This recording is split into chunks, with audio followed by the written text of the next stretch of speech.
Um, or you were I more mean, laid I back? no, I was not more laid back. No, I always made sure that I was eating salad, I was working out, I was cooking, Wow. I was Okay. cleaning, like, right? Like when typically when you're with a narcissist, you take on the full responsibility of everything. And so I had a full-time job. I took care of everything. I took care of my part of the finances. I took care of purchasing the groceries and the alcohol and all of that stuff. So no, I was not laid back at all. I was so strung up and wound up that I Mhm. actually started to develop some mental, like, autoimmune illnesses that magically disappeared when I left. So Did you find yourself always apologizing and the other person wasn't? yeah, like every day, all the time. Yes, I would even apologize for the error that the restaurant would do. Let's say I brought home like takeout, constantly apologizing, and the other side would, like, if I tried to not apologize and defend myself, it would then be like turned back upon, like, well, it was never their fault, so it must be my fault, and this is why, and let's do this acrobatic, like, you know, mental contortion so that you eventually say I'm sorry, so they don't have to take any Yeah, responsibility. I had a I have and have had on a guest. His name is Leon R. Walker Jr., and he says that as the as he puts it, a recovering narcissist, he created a scenario that he was that woman's addiction. Did you find yourself feeling that he was your addiction and therefore you had to apologize so you could continue to have, as it were, his emotional hit that you could get from him, even though they were crazy highs and lows? Yeah, I would take it a step further that he was the addiction and my life force for my self worth. I based who I was and how I was valuing myself and how everyone else valued me in the world based on, him, his love for me, his acceptance, his pleasure versus his displeasure. When he was displeased with me, that turned my insides upside down, and I would start to beg and plead and grovel and do whatever I could to quote unquote change myself, which I just did a reel yesterday. Like, I'm done changing myself for other people, Mm. and to change myself for him to gain his love back. And yes, you kind of get like addicted to the drama only because that's how you think the love cycle Mm-hmm. should go. Okay. And it was something very familiar that I also experienced in my childhood, which didn't even realize it because it was very covert in my realizing that that was something I just thought was normal because I grew up with that sort of like push pull type of a I, love. yeah, I was going to ask you about that aspect of growing up, stepping into what you dealt with him.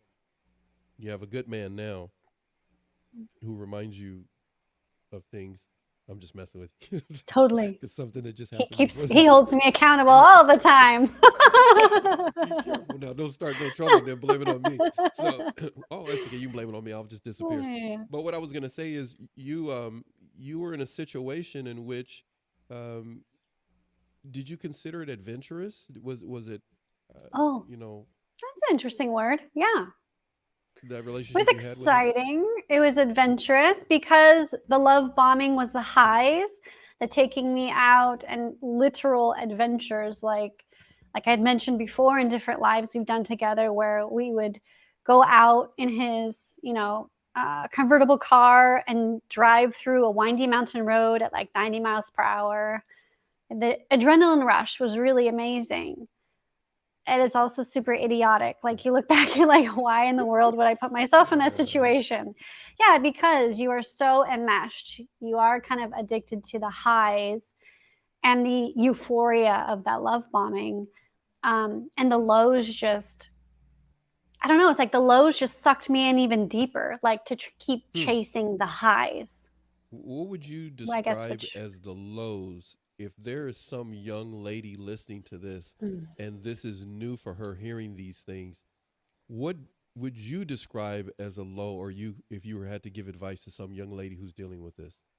yeah, when you're at your most vulnerable, they just literally, like, they just spit on you with their lies and their insults and their disappointment in you. Like, they have just this kind of air that they're better than you, and they always tend, at least, well, for me at least, Hmm. can't label everybody and every narcissist, but it seems like the pattern is they tend to do it when we're at our most vulnerable, when we're Okay. crying, when we're trying to be intimate with them, when we're just feeling exhausted and run down.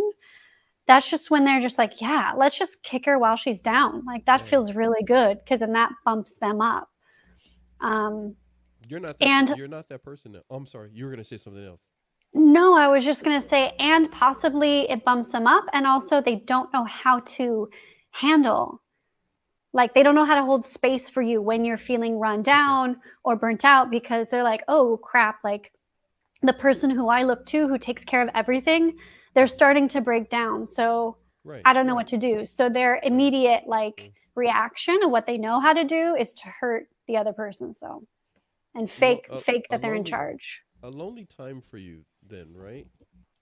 Yes, I became a situational alcoholic to numb it. I Right. was lonely. And I also was angry at my parents, and he fed that lie and isolated me from them. And so I was with someone who is not emotionally supportive or could really help me in those times, was putting all the burden on me. And I had my parents who are like, well, we can't help you because you're mad at us and you're not coming to ask us for help. What? So yeah, it was really lonely, and I lost so many friends in my attempts to, or their attempts to try and help me and talk me into real, like, sanity.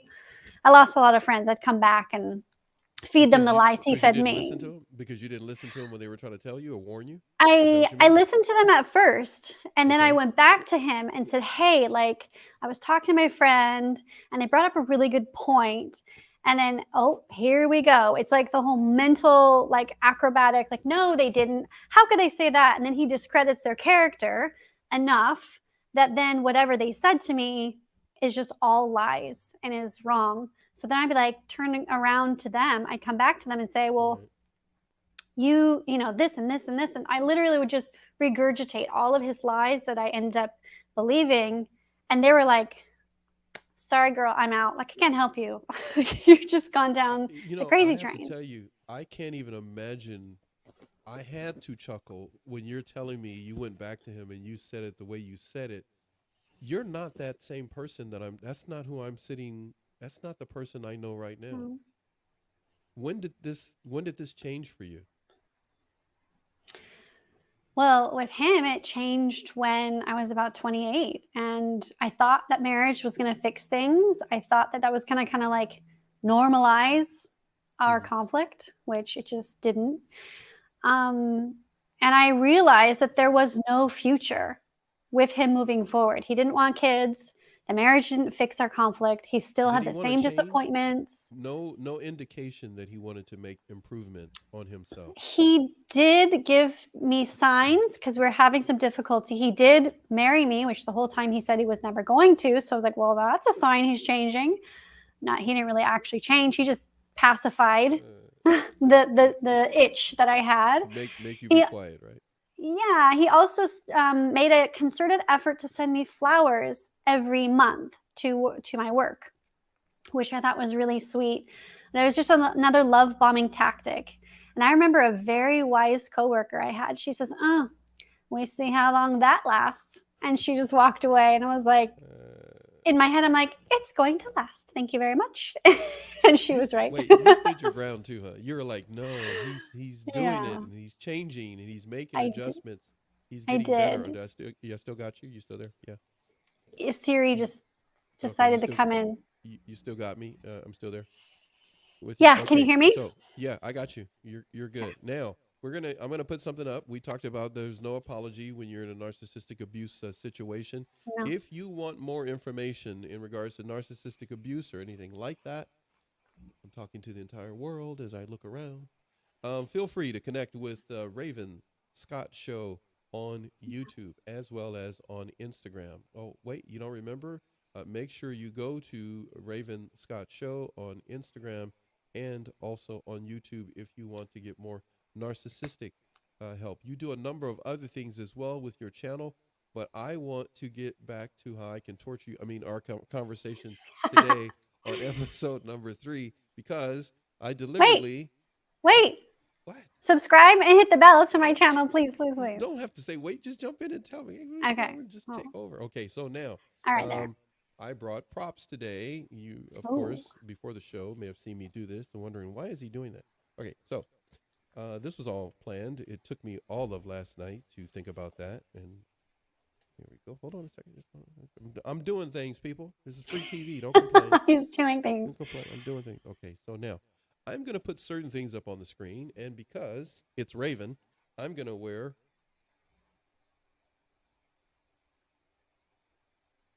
certain hats while I do it because I can. You Hey, can't you're not read gonna see it. what it is. You have to watch it back later. It's I just am gonna have to watch it. all Later. right. So here we go. All right, now here it goes on the screen. Next one, I get to wear this hat while I ask this question. Bingo. No empathy. The hat is not connected to the question. I just want to do it. All right. No empathy. I told you I was going to mess around today. All right. So no empathy. A person has no empathy who has narcissistic traits, behaviors, or disorder. You experience that lack of empathy.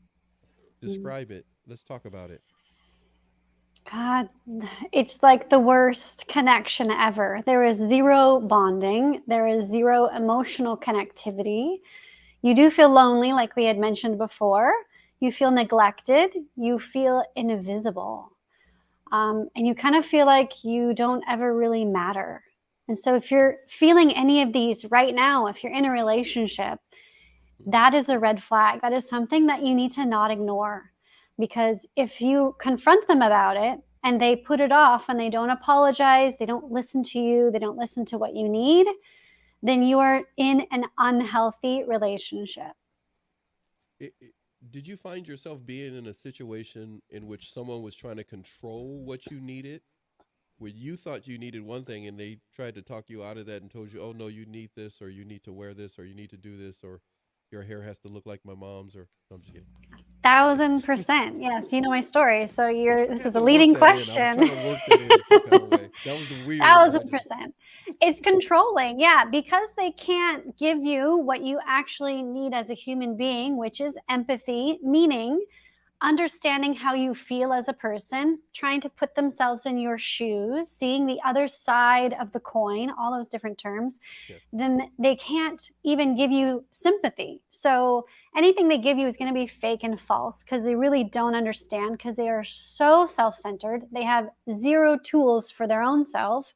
So they have literally a negative, whole, empty cup to give you. So therefore there's that lack of connection. You can't actually truly have a back and forth conversation or relationship, and you can see it when you're sitting there and all they're doing is talking about themselves and they're not asking you questions back. Now, you've experienced that, but it doesn't stop. You no doubt still know people or still have dealings with people where now you can recognize that. So you're much more aware of when you're in a situation and you're dealing with someone who is not empathetic. They're not tuned in to a two-way conversation. It's really essentially all about their feelings. How does that make you feel? How do you handle it now comparison to the way you handled it before? What advice do you give now to someone? We've stated what the issue is, but what advice do you give when someone's in that situation? Well, you know what? I still am perpetually working on this and dealing with this now. I still have a whole bunch of them in my life. And so the best thing that I've done, that I've found freedom and joy and peace, is to minimize my interaction with them, first of all. And second of all, is to draw boundaries. So if it's always a one-sided relationship, I'm going to draw that boundary, and hold firm to it. Now, I am guilty of not holding firm to it. And I laugh because my husband always holds me accountable. And he's literally my like Okay. soldier Let's get that your husband helps back me in there. with Let's get my him back. boundaries. Let's get him back in there. I Oh, I know. can't wait to do a show. I would love to do a show with you and your Amazing. husband. It'd be I so would cool. love to do No, a couple he show. has supported me so much through this Yeah. process of being strong and rooting firm because he himself has some in his life too, but for Mhm. some reason, maybe he's more of an older soul than me. He just doesn't put up with it, and he's okay with it. He's secure in himself. Yeah. That's the thing that I really had to work on is my self-worth Okay. does not get entangled or is in no way connected Okay. to the other person, whether that be your parents, your Mhm. sister, Yeah. a friend, someone you've known for forever. If they are toxic and it's a one sided, these headphones, man, they keep calling on Miss S. They're toxic. And so it's one sided. Yeah. And darn, And this computer's because made me lose my train of thought. because it's one sided, all the S's start coming in. All the Yeah. sick people start coming. We'll Yes. make up something. We'll make up something. Someone Yeah. will see this back, and they will understand it, and they will have empathy for you and Siri over there taking over the show. So Oh, please. I do need to ask you this. We're gonna put up another one here. Oh wait, hold on a second. But I wanted to conclude that point is that I had to put my water. it's really hard. Okay. It's really hard to not define like your self-worth and Yeah. your value in life, especially with family units, right? Because Hmm. you grew up and that's just how you linked, like you got approval, you got praise from them. Yay, I'm a good girl, I'm a good boy. And like that feedback fed Yep. into your self-worth. But if they are narcissistic or toxic, then that just Are you? Is it you can't it's say S's anymore? unhealthy. Is it that you're not supposed? I'm being very careful with the Okay, S this is words. really good. We never I don't know planned for if I this. should This switch is my headphones or no. This is what we get. This is what we're gonna do. This is what but we're this is gonna do. like a really serious point that I I know like it is. really That's want why. to help get across in the computer, and Mercury retrograde is like playing tricks on me. Wait. I have no hair, so I can do whatever I'm doing. You have beautiful, luxurious hair, and you don't want to. You don't want to put those headphones on. You don't want to have to. Do you have another set of headphones you want to do? We can do a switch out in the show, and I'll just entertain everybody. But Yeah. can I read something somebody got here? Beautiful Dr. Marnie Hill Cordero Mm. writes, "Hey Paxton, great conversation with Raven. So glad you're bringing awareness with your wisdom and the wisdom of your guests. I'm giving you time if you want to switch out because I've got something. Just everybody, hang tight. We both are gearing up. I did not Oh, plan this, and she just killed the camera. OMG. Wait a second. You got me all fumbled now. Look at you. Okay, hold on. This is a first, everybody. All right, now I gotta put this on my head like that. Okay, I told you this episode is for certain people.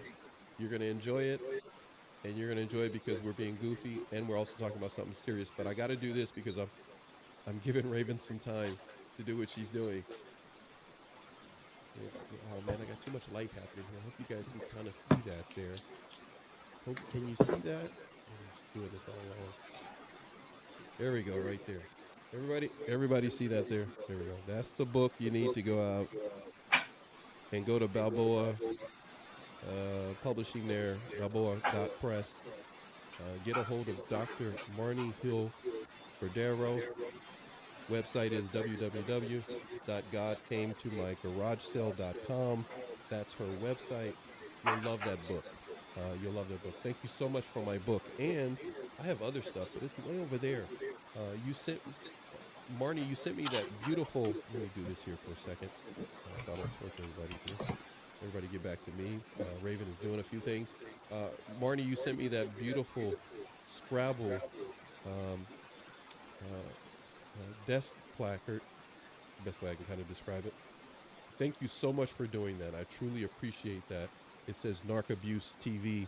It is way cool, everybody. You'll see it every now and then in my shows. I will make sure to have it. It is actually over there for another show that I'm going to be doing next week for another part that I'm going to do. Hey, how you hanging out there, my friend? You doing all right there?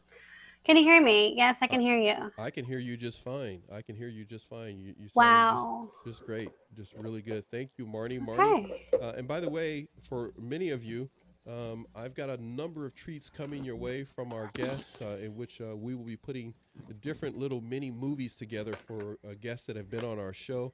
I'm putting one together right now. It will be published and released to you via YouTube for Marnie, of clips from her shows and a number of other things and other content when she's been on other people's shows. I'm putting little mini movies together for a number of my guests. I'm going to make one for Raven in the future as well. So everybody will get one of those. So how you hanging in there, my friend? You about ready to go there? I'm good. I'm Okay, okay. I'm there you are. okay. Crisis is averted. Can you hear me? Crisis is averted. As everyone watched me drop my laptop from the table. It's okay. You know what? I repeat, as I said this morning with the wonderful and delightful and disciplined Deborah, who was on from Germany, this is free TV. Yeah, don't expect much from me. So you're going to have really exciting moments on this low caliber show, high caliber guest type of a show. Low caliber because, well, you have a guest that will constantly a host that will torture his guest. Okay, we're kind of getting back to somewhat normal, and here we go. No change in actions or behavior is what you were confronted with. It's what you discuss on your YouTube channel when you have certain guests on that talk about narcissistic abuse. Shed some light on that from your perspective. Yeah, so the tricky part is that when they convince you that they're going to change, they apologize, but there is no fruit to that labor. There is no actual actions to change. And that's when you need to keep a really keen eye and a journal and say, okay, this was my thing that I needed addressed. This is what I asked for, or this is what my grievances were. They apologized, but are they going to follow through? Are they going to go to therapy with me? Is that ever going to happen? Are they going to change their habits about the way that they, address me? Or maybe it's the point of like always controlling what I wear. Like that should not be something that is involved in a relationship. So that needs to be a boundary that you say, you know what? No, my body, my autonomy. I get to wear whatever I want, and don't tell me that this looks hot or guilt me into wearing something. All those things that you feel really gross about, you need to listen to your body over and over. All the guests that I come on, they keep saying your body doesn't lie to you. Your gut does not lie. So yes, of course, our brain is going to over-justify. They're going to over-justify, make excuses. They're going to apologize. And we're going to think, oh, this dream relationship that I have in my head, it actually is real because he or she said, I'm sorry. Now, with a narcissist, it's not a genuine apology. You may get an apology, but it's not genuine. And that's when you need to look at their actions following up. It should possibly it will start right away, right? But then don't be like, oh, well, he's changed now. It's been a day. This is great. Like, no, it needs to take weeks and months of change. Is that what you felt when your friends at work or and they were trying to tell you something and you went like, oh, no, he's changing, or really, he really is being you actually walked that walk in which you thought that little bit of, breadcrumbing, as it were, or a little bit of so-called change was happening, but it didn't change. But you did. You changed. When you started to make changes or adjustment, or self-worth, self-esteem started to kick in, that couldn't have helped the relationship because eventually you left, or eventually you weren't together. And the conflicts got worse. And that's when things physically escalated because I was changing and I was standing up for myself. And I finally stopped buying into his lies. Took me a long time. And I had to almost accept that this, whatever I was trying to do, wasn't going to fix it. I couldn't really, what I had to do was embrace the fact, which was extremely hard. It took me 8 years because the first 2 years I don't really consider bad because we were young and there were really no signs then. So 8 years I've been trying to fix it. And then I had to release it. I had to let go of that fantasy relationship that I thought we had and accept the hard truth that it wasn't a healthy relationship. It wasn't one that was going to last forever. I wasn't going to live in this situation throughout my whole life. Like, no way. And that's when I So up and left. it wasn't sustainable, right? Wasn't sustainable. But that wasn't easy to see. But you said you had to get rid of the fantasy that it was going. Now that's the biggest part, I think. I mean, you talk to people, you work with people. I mean, you do shows with people. That's not easy, right? It wasn't like overnight. No. That took some time for you, years, is what you're saying. I mean, I tried to leave and move out 7 different times, and the average in an abusive relationship is 12. So you can see statistically, that's not an easy thing to do, to let go of that fantasy. Oh. Now, you leave. You set a boundary that in your mind a person can't come back from because you were, as it were, I'm going to use your expression, you were done. I was done. Right? That was the first episode. Mm-hmm. What does this word mean to you then? When they try and suck you back into their lies and their vortex. When they try, they do the whole like buy you flowers. They do the take you out to dinners, take you on a vacation. They like make up for their bad behavior with this quote unquote hoovering, which is based off of the actual vacuum brand Hoover. They're trying to suck you back in so that they, I don't know, like they have an easy supply, I guess. They're used to it. They're comfortable. I know for sure mine was super afraid of anybody else, like germaphobe. I don't know what he was. He's just weird. Like he liked his comfort zone. And of course, that's why they try and hoover you back, because it's comfortable. And it's a lot harder to find someone else. Germaphobe. I think so. Of people, but not of you. No, not of me. That made me feel special. That was probably another lie. I was wondering how you would respond if I asked that question. But that's just, obviously, I just found out. Okay, so I'm going to read a couple of things to you. There's another example of a lie. I'm going to read a few things to you, and you tell me what you think. Because, episode number 3 is what we're doing today. And I get to, as I always have done when people have 3 episodes with me, I get to ask them things they don't expect. He was your addiction. It proved to be very adventurous when you were with him. These are some of your words. But yet, you say, arrogant, I thought I could fix him. Yeah. Then you say, I didn't educate myself on what healthy connection is. Mm-hmm.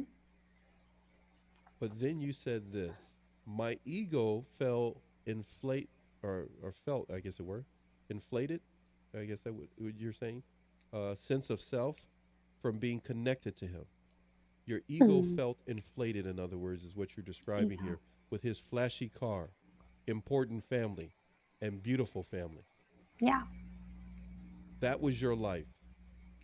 Those are some of the elements that you talk about. But I'm going to put something up here. You sent me this, and you want us to talk about this. You say this in regards to shame and blame, or item number 5. Stubborn, I kept holding on to the fantasy of what we were in my head versus the reality and letting go sooner. Mm-hmm. You sent me that information. These are some of the 5 things that you were highlighting. No apology, no empathy, no change in actions, hoover you when you leave, and then number 5 being shame and blame exist. These things are in the description, by the way, for this show. Shame and blame exist. you lived in a world of shame and blame with this man. Is that what you're describing? Constant. That is the way that they keep you in control. And like I said, I didn't think it was unhealthy because I was used to that type of environment in an extreme religion as a child, you know, not to not knock down on any religion, but there are some that are very extreme, and that's what they use: manipulation, shame, and blame Mm-hmm. to scare you into the religion. Mm-hmm. And it was the same pattern. It was just to scare me into, our relationship and doing what made him happy and served Mm-hmm. him. But I always was sacrificing my self esteem, my better judgment. I did some things that he thought he could try and blackmail me with because I allowed him to, because I felt guilty. I felt like I owed him, like I had Mm-hmm. to. And it was just constant shame and blame to control me, to get me to do more adventurous things outside my comfort zone, um, to anything, like really. And it always involved my self worth and my self esteem. So, of course, I just continued to buy into that shame and to continue to take the blame because I already had low self esteem. And I thought, well, it's my fault. I'm not pretty enough. I'm not, you know, exciting enough. I'm not smart enough. It was like always something that I wasn't enough. So I was always trying to, again, fix myself to fix the problem. But I wasn't the problem. Yeah, I yeah, was yeah. not the You took the problem. words right out of my mouth. I was gonna say, girl, you weren't the problem. so, Right. so I'm not yeah. going to say I'm blameless, but I'm going to say every relationship, healthy or unhealthy, it's a two-way street, and it's not just one person's problem. Okay, now we've discussed five elements: no apology, no empathy. Those are the first two. Third one, no change in actions that you sent me. Number four, they try to hoover you back after you leave or try to get you to come back into, would you say that vortex? Oh, the Vortex vortex. of You destruction. guys, the vortex is Okay. real. I like Mhm. saw it, The so vortex, the vortex is, it's real. that's a shirt. That's a I shirt. saw it. The Vortex is vortex is real. There you real. go. There's a shirt. Yeah. Okay, shame and blame exist. These are all the different things that can make an Yeah. unhealthy relationship. Yeah. Now, And if we you're experiencing any of these, again, if these check off the boxes for you, excuse you me. have a tendency to over apologize or explain. You're overly critical of yourself and you have negative talk about yourself. If you check off the box that you're feeling like you don't know who you are because they're constantly Mhm. controlling you, or if you check off the box that you're always putting yourself, in front of, putting their needs before yours, right? And you're people pleasing. That is a sign that you need to seek out professional help, coaching, guidance. You're in an unhealthy relationship, and all we can do is control ourselves. So you can start with yourself, and then that will lead you down the right path to either both go to therapy, for you to leave the relationship, to find your freedom and to find your way. If you want to spend more time with Raven, she has her Instagram page. Oh, voice is going. Excuse me. Instagram page, Raven Scott Show. You can find her. She is always speaking to someone about something. Usually the so, empaths about narcissists. right there you go. Usually. You have a book. Your book is entitled. Empath and the Narcissist. It's Oh a man, healing guide for you people telling me you don't pleasers. have a book nearby? Is that what you're telling me Nope, right this now? is I seriously totally Mercury plugged that for retrograde. And you. then I know, totally. I totally failed We that went through one. the whole thing, the camera going down and I everything, and mic know. change, hat You're just going to changes. have to go to Amazon to find it. All right, my goodness. You can also find What a is going picture of on it here? on my Instagram. I don't know. Would you like some water? Here's some water. Wait, hold on. Thank you very much. I appreciate that greatly. That's Oh what you wow, need. it got here so fast. I Look, teleported it to you. that was amazing. Wow, this California connection really works. All right, now here we go. This is where the part of the show goes really bad for Raven. Just kidding. Oh, I'm not great. gonna. Here we Oh no, go. it's gonna be It's all good. good. It's really gonna be good. Oh Just my like to goodness. scare me. Hold on one second. Oh no, I lost it. No, I got it. Okay. All right. So this is what we're gonna do. Yeah. Raven, I have a couple of questions for you. Get these. which I was going to say for last. I was going to do something else first, but no, we're not. We're going to do this right now. And then, by the way, everybody, I have a video for Raven and for all of you for being here today and supporting Raven on all 3 of her episodes here on Narc Abuse TV. I'm sorry, episode number 3. So episode number 3, that was my DMV impersonation when they call you. Episode number 3, thank you so much, is where I get to be really goofy and tell the person I really enjoyed them being here. She has her own channel, so feel free to go check her out on her own channel. Like, subscribe, and hit the bell. Yeah. You're getting really good at that. You're really getting good at that. And by the way, how many subscribers have tuned in and locked in to your content? How many subscribers have, do I have to repeat it? Hello, are you there? Are you? Hello? I'm reading between the lines.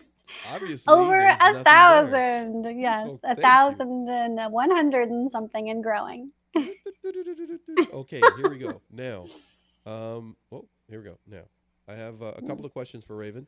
But before we do that, I want Raven to tell me, when she sees this word, what advice does she give if a person is dealing with this before I ask these questions? Here we go. What advice for anyone dealing with that? Alone time. Find yourself some alone time, because the whole point of this whole gaslighting thing that now is so common, I didn't even know what it was called when it was being done to me, is smoke and mirrors. It's a clown dance in front of you to divert the truth, to cover up the truth. And the only way that you can really gain truth is not to keep talking to them to figure out what the truth is, because they will never tell you the truth. You have to listen to your body. You have to listen to your intuition. So to do that, that requires quiet time, meditation time, walking outside and finding some quiet space in nature to find the answer. And typically the answer will not be what they're saying. And it'll be crystal clear when you pause and you listen. So well, that's I put that up because I was going to ask a number of questions, but you just answered each one of the questions that I was going to ask you as follow-up questions to that very point. Oh, my goodness. So I'll ask the question anyhow. So, okay. Raven, what have you been able to put into your practice when you have to deal with gaslighting? But you've already said go into nature, all these things, stuff like that. Yeah, but it's easy to do it here. I'll expand. It's easy to do it when you're alone, right? In your alone time. How do you do this when you're interacting with them?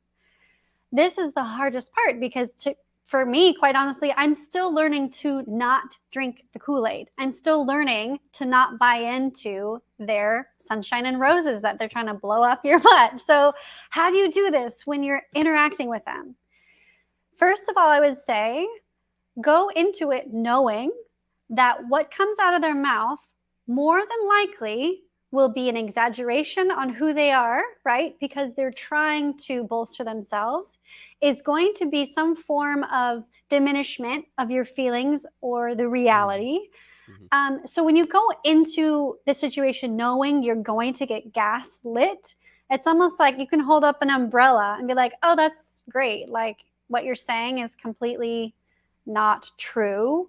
So, okay. You're going to react differently. If so, I'm trying to say, like, react authentically without starting a ruckus. Like, just be gray rock.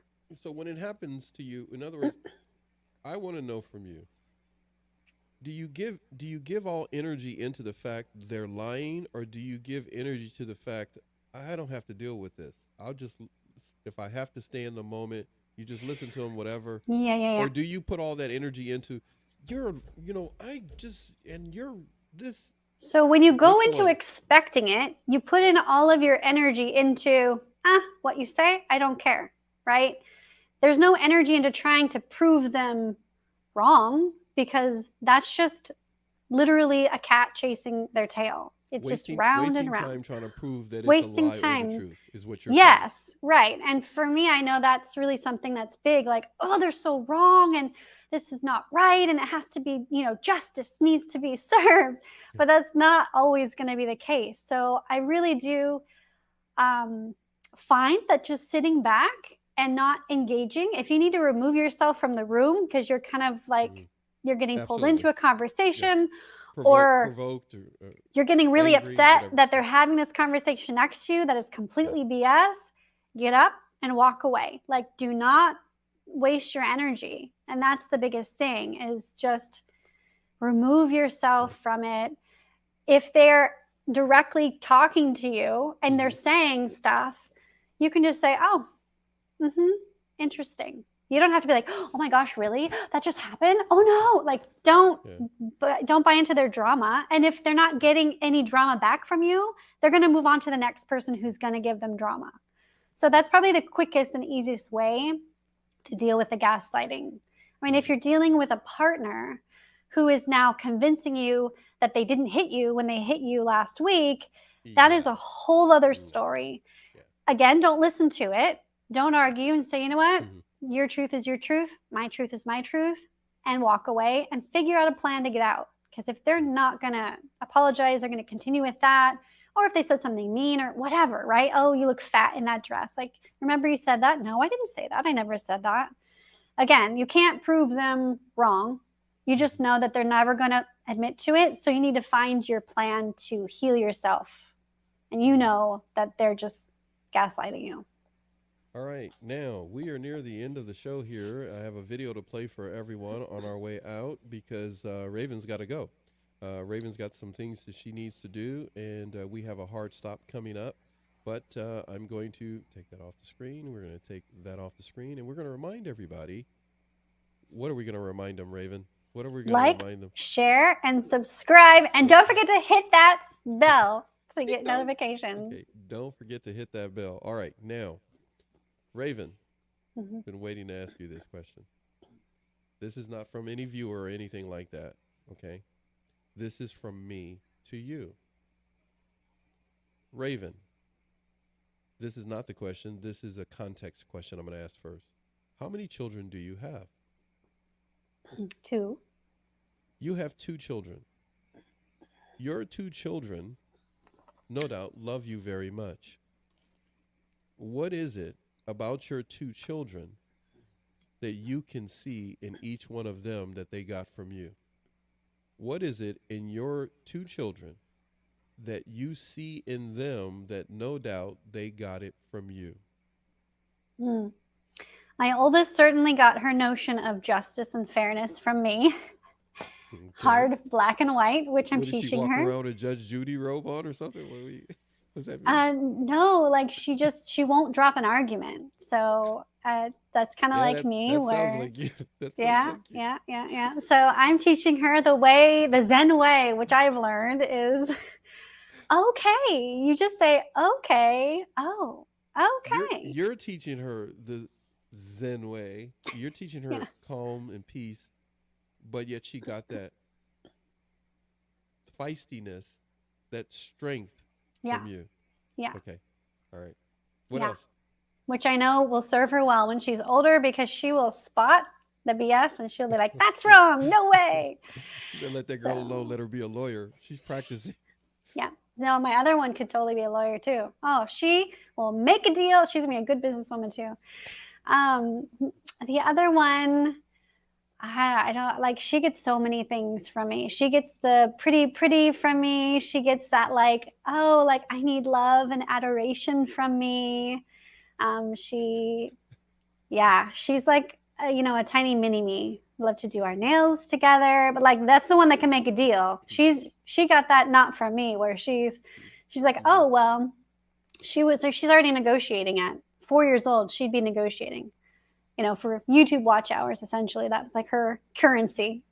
Oh, mommy, but you were on your laptop, so I can be on mine for like 10 more minutes or whatever. I love it. Yeah. Okay. Now, these qualities you recognize in your children. How do these qualities serve you where you are in your, technically, taking on a YouTube channel, embarking on a number of things that you do? How have these qualities served you? You recognize them in your children, but how have they served you since you have left that narcissistic abuse situation? Mm. Well, it's number one, kept me away, right? That whole like, that's not right. The justice of things has kept me away, kept me Mm-hmm. growing, kept me healing. And yeah, just the whole like beauty part is just like continuing to invest in myself, my self-worth, like embracing that I am beautifully and unique, as everyone, all of you are beautifully and unique. So embrace yourself, has really helped me, because Mm-hmm. the more I've been able to grow in my self-worth and, elevate my self-esteem, I've been able to do some really difficult things with other narcissists in my life that are a lot more Yeah. intertwined. Mm-hmm. And I've been able to stand up for my kids. I've been able to stand up Mm-hmm. for myself. I've been able Yeah. to just draw boundaries. Otherwise, Mm-hmm. I would have just been enmeshed. Yeah. And yeah, it's really helped me in the growth and healing process.